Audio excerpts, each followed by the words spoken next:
Hello, good afternoon, my dear friend.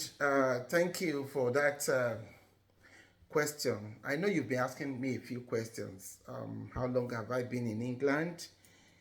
What is life like in England? I just thought, instead of answering those little texts, let me tell you this, which I'll post on social media, as it might also answer questions for some people. Like I said, I came to live in England 30 and a half years ago, almost 31 years now. And one big question people always ask me is they say abroad is a cult. To those who see it that way, I don't blame them. Because before you come, when others are traveling, if you remember quite well, they don't tell you. They leave. I had a very bad experience in 1990 when I first got my initial visa to come to the UK. I always wanted to come to the UK because my mom had sort of at the very beginning of my life bought me books written by English authors.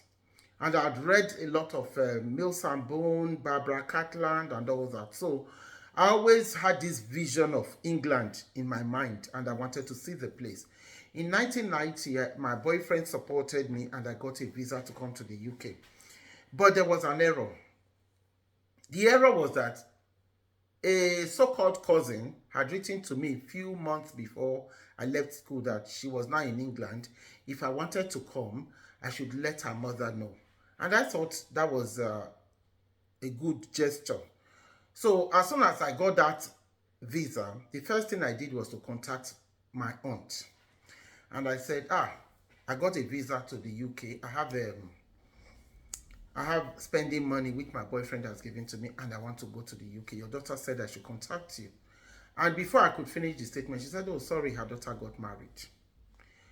To cut the long story short, I waited for the next 5 months, hearing nothing, because back in Nigeria, we all believe when people marry, it's for 3 months they go for honeymoon. By the time I made the decision to go back and check, when my boyfriend was not pestering so much, it turned out that I never got any response. So my visa eventually expired, and in the back of that, I had a son.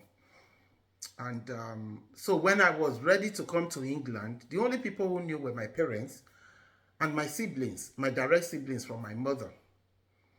The plan was within us. And when I came here, the vision I had of a family changed. Maybe if I am able to talk about it, I will.